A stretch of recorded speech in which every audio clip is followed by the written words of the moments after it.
Hello बच्चों, आप सभी का हमारे चैनल में मोस्ट वेलकम। आज देखिए क्या है, √5। जो √5 है एक अपरिमेय संख्या है, यानी प्रश्नावली 1.2 में यानी कि 5-6 क्वेश्चन दिया है सिद्ध करने के लिए कि अपरिमेय है, इसको सिद्ध करिए। ठीक है ना। तो अपरिमेय क्या होता है उसको जानेंगे और इसके बाद जो नई NCERT बुक है उससे बता रहे हैं। ठीक है ना। तो चलिए देखते हैं, इसको आज हम लोग सिद्ध करना सीखते हैं कि √5 एक अपरिमेय संख्या है, कैसे है। और इतना वादा कर रहे हैं आप लोग से कि इसको अच्छे से बताएंगे, आप लोग समझिएगा। और इसको अगर अच्छे से समझ गए तो इसमें जितने आपको क्वेश्चन दिया है अपरिमेय सिद्ध करवाने के लिए, वो आप लोग श्योर अपने से कर लेंगे। ठीक है ना। और बोर्ड के पेपर में इतना श्योर है कि यानी 2 क्वेश्चन आता है अपरिमेय सिद्ध करने के लिए। एक आएगा 4 नंबर का सिद्ध करने के लिए, और एक हो सकता है बहुविकल्पी में आ जाए, या कभी कभार 2-2 आ जाते हैं। ठीक है ना। तो इसको अच्छे से समझिए, ध्यान से चलिए। देखिए लास्ट तक समझने की कोशिश करिए। और एक ही क्वेश्चन बताएंगे, ज़्यादा नहीं बताएंगे, एक क्वेश्चन बताएंगे और कुछ अलग तरीके से बताएंगे कि आप लोग जो है बाकी के सारा क्वेश्चन अपने से कर लेंगे। चलिए देखते हैं। इसको पहले सिद्ध करना है कि अपरिमेय है। तो अपरिमेय यानी कि क्या होता है, पहले जानेंगे कि अपरिमेय कैसे होता है, और इसके बाद क्यों होता है, फिर इसके बाद तब समझेंगे। ठीक है। चलिए देखिए, तो अपरिमेय सिद्ध करना है। तो अपरिमेय सिद्ध करने के लिए हम समझेंगे कि अपरिमेय सिद्ध करना है तो पहले हम जानेंगे परिमेय क्या होता है। परिमेय क्या होता है? परिमेय का मतलब होता है वह संख्या जिसमें यानी P/Q के रूप में हो। क्या हो? P/Q के रूप में हो सकता है, A/B के रूप में भी हो सकता है। परिमेय का मतलब है कि A यानी कि P/Q के रूप में हो सकता है, A/B के रूप में हो सकता है, या M/N के रूप में हो सकता है, कुछ भी हो सकता है। लेकिन यानी कि जितने होंगे यानी अंश और हर के रूप में होंगे। किसमें? अंश और हर। इसमें क्या है, ये ऊपर वाला क्या है आपका अंश है, ये ऊपर वाला अंश है, और नीचे वाला क्या है, हर है। तो अंश और हर के रूप में होना चाहिए। और इसके बाद जहाँ कुछ कंडीशन है इसमें, कह रहे हैं जहाँ यानी कि P व Q कैसा होना चाहिए, दोनों P व Q दोनों एक पूर्णांक संख्या होना चाहिए। कैसी संख्या होना चाहिए? पूर्णांक संख्या होनी चाहिए। पूर्णांक संख्या हो। कैसी संख्या हो? पूर्णांक संख्या हो। ठीक है ना। इसके बाद ये आपका पहला नियम हो गया। इसके बाद फिर कह रहे हैं दूसरा, इसमें और नियम है। दूसरा ये कह रहे हैं कि क्या कह रहे हैं, कह रहे हैं ये कि Q का मान जो है कभी 0 नहीं होना चाहिए। Q का मान 0 नहीं होना चाहिए। और तीसरा क्या है, P व Q का HCF कितना होना चाहिए? ऑलवेज 1 होना चाहिए। कितना? 1। ठीक है ना। ये 3 नियम हैं। इसी नियम को यानी हमको सेटिस्फाइड कराना है। ठीक है ना। यानी कि P व Q अगर पूर्णांक हो जाए और Q ≠ 0 हो जाए और P और Q या CF उसका 1 आ जाए, तो इसका मतलब है वो परिमेय है। तो परिमेय क्या है, तो आप देखेंगे परिमेय, जैसे हमने कह दिया, क्या कह दिया कि बताइए 1/2 परिमेय है। तो 1/2 परिमेय है, इसलिए देखिए चेक करेंगे तो दोनों का नियम पालन करेगा। P और Q एक पूर्णांक है। अब इसमें पूर्णांक क्या होता है पहले आप लोग ये जानते हैं कि नहीं? अगर नहीं जानते हैं तो थोड़ा सा देख लीजिए पूर्णांक क्या होता है। पूर्णांक का मतलब होता है इंटीजर नंबर, यानी -इनफाइनाइट से कहाँ तक, 0 और +इनफाइनाइट तक। ठीक है ना। तो ये पूर्णांक होता है। ठीक है। अगर हमने कह दिया -4 पूर्णांक है, हाँ पूर्णांक है। अगर कह दिया +2 पूर्णांक है, हाँ पूर्णांक है। 0 पूर्णांक है, हाँ पूर्णांक है। ठीक है ना। ये सभी पूर्णांक है। ठीक है ना। तब यहाँ पे हमने पूर्णांक देख लिया। अब इसके बाद देखिए, तो आप कह रहे हैं 1/2 ये हमारा परिमेय है कि नहीं है, तो इसको सिद्ध करेंगे। तो देखिए यहाँ पे देखिए P और Q दोनों पूर्णांक होना चाहिए। तो ये दोनों पूर्णांक है। Q का मान 0 है, नहीं है। P और Q का HCF, इन दोनों का जब HCF निकालेंगे तो 1 आएगा। इसका मतलब है ये परिमेय है। क्या है? ये परिमेय है। लेकिन अगर इसी तरह से कह देंगे 2/4 ये परिमेय है, 2/4 परिमेय है कि नहीं बताइए? तो देखिए P और Q दोनों एक पूर्णांक है, तो दोनों पूर्णांक हैं। इसके बाद Q का मान 0 है, तो 0 नहीं है। इसका मतलब ये भी नियम का पालन कर रहा है। P और Q का HCF निकालेंगे, तो इसका HCF निकालेंगे तो HCF इसका 1 नहीं आएगा, इसका HCF 2 आएगा। तो इसका मतलब है इस नियम का पालन नहीं किया, तो इसका मतलब ये परिमेय नहीं है। समझ में आ गया कि नहीं? ये परिमेय हमारा नहीं है। तो ये परिमेय नहीं है, ये परिमेय है। ये परिमेय है और ये परिमेय नहीं है, तो इसका मतलब है कि जब ये परिमेय नहीं है तो हमारा क्या हो जाएगा? अपरिमेय है। नहीं, ये अपरिमेय भी नहीं है, ये परिमेय नहीं है और अपरिमेय भी नहीं है। तो अपरिमेय क्या होता है? अब यहाँ से देखेंगे, अपरिमेय का मतलब होता है जितने भी अभाज्य संख्याएँ हैं, क्या है? अभाज्य।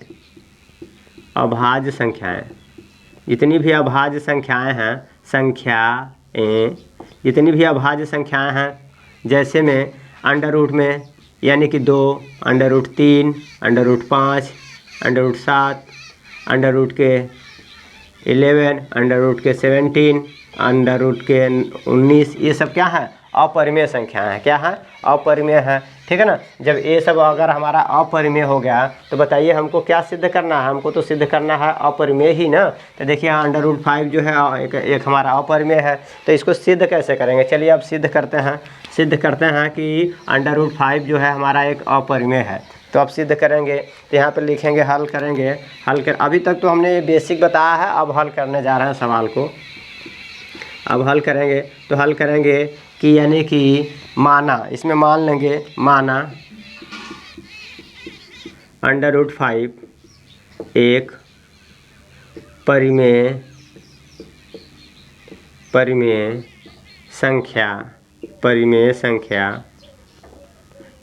संख्या है।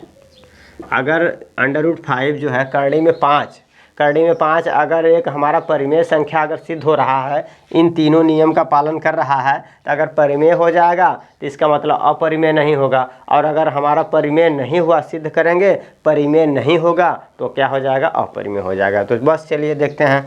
तो माना अंडर रूट 5 एक हमारा क्या है? परिमेय संख्या है। तो देखिए बनाते हैं, यानी कि under root 5 equal to P/Q ऐसे मान लेंगे। अब इस तरह से मान लिया। अब दोनों पक्षों का क्या करेंगे? वर्ग करेंगे। दोनों पक्षों का वर्ग करने पर वर्ग कर दीजिए। जब दोनों पक्षों का वर्ग करेंगे तो क्या आ जाएगा? इसका वर्ग करेंगे तो 5 आ जाएगा, इसका वर्ग करेंगे तो P²/Q² आएगा। ठीक है ना। अब क्या करेंगे? देखिए अब यहाँ पे क्या करेंगे? ये आपका Q² इधर आ जाएगा और 5 यहाँ आ जाएगा। ठीक है ना। क्रॉस मल्टीप्लाई करेंगे तो Q² P² और बटे के 5 आ गया। जब P²/5 आ गया तो 5 जो है P² को काट रहा है, तो इसका मतलब यहाँ पे लिखेंगे, क्या लिखेंगे? 5 P² को विभाजित या विभाज्य कर रहा है। ठीक है ना। विभाजित या विभाज्य, ठीक है ना, या विभाजित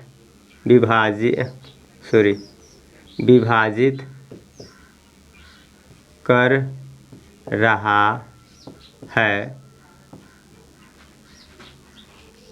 तो 5 P को भी विभाज्य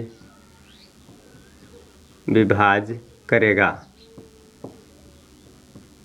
यहाँ तक हो गया। ठीक है ना। अब इसी तरह से क्या करेंगे? अब इसमें जब यानी कि 5 जो है P² को काट रहा है और 5 P को भी काट रहा है। अब दूसरा फिर क्या करेंगे? दूसरा फिर माना हमने, फिर मान लेंगे दोबारा, पुनः माना। क्या माना? माना कि P = 5R मान लेंगे। क्या मान लेंगे? P = 5R मान लेंगे। अब दोनों पक्षों का वर्ग फिर करेंगे दोनों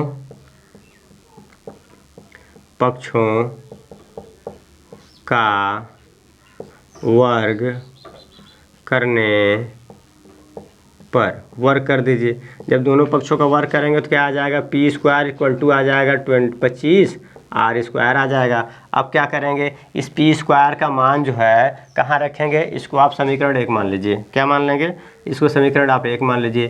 तो P² का मान समीकरण 1 में रखने पर तब लिखेंगे P² का मान समीकरण 1 में रखने पर रख दीजिए। जब 1 में रखेंगे तो क्या आ जाएगा? समीकरण 1 में रखेंगे P² का मान, तो यहाँ पर रखिए Q² = P² की जगह क्या है? P² का मान देखिए ये है, तो रखेंगे 25 R² और बटे के 5। तो देखिए क्या है, यहाँ से 5 से कटेगा, 5 × 5, 5 × 5 = 25, तो आ जाएगा क्या? Q² = 5R² आएगा। ठीक है ना। देखिए यहाँ से यहीं आएगा। अब क्या करेंगे? ये 5 जो है इस पे आ जाएगा, भाग हो जाएगा, यानी Q² बटे के 5 बराबर के R²। अब यहाँ पे क्या लिखेंगे, अब यहाँ पे हमको ये लिखना है कि क्यू स्क्वायर को 5 काट रहा है, इसका मतलब है 5 क्यू स्क्वायर को विभाज्य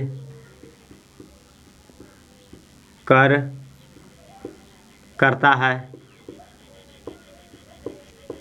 तो 5 क्यू को भी विभाज्य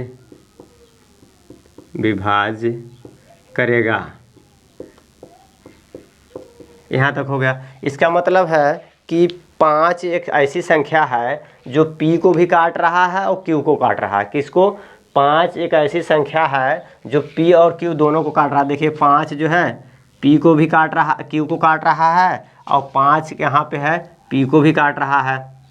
तब P और Q परिमेय तभी होगा ना जब उसका HCF 1 आएगा, लेकिन यहाँ P और Q दोनों को काटने वाला कौन संख्या है? 5। तो इसका मतलब है कि 5 एक ऐसी संख्या है, एक ऐसी संख्या है जो P व Q दोनों को विभाज्य करता है, इसलिए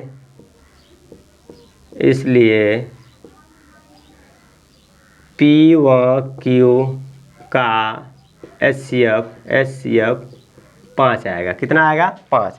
P और Q का HCF कितना आ रहा है बताइए? 5।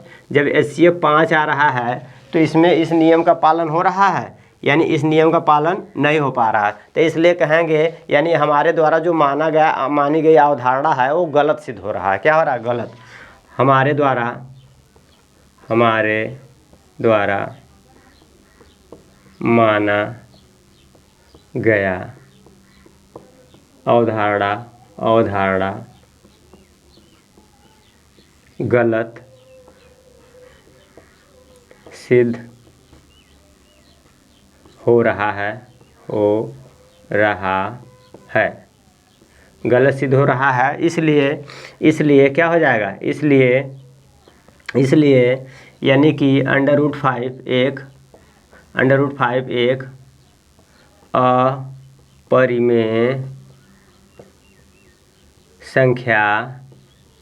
अपरिमेय संख्या है। ये हमने सिद्ध कर दिया। ठीक है ना? यहाँ पे आप लोग ये लिखेंगे ज़रूर। ठीक है ना? ये वाला लिख देंगे और ये वाला लाइन लिखेंगे। ठीक है ना?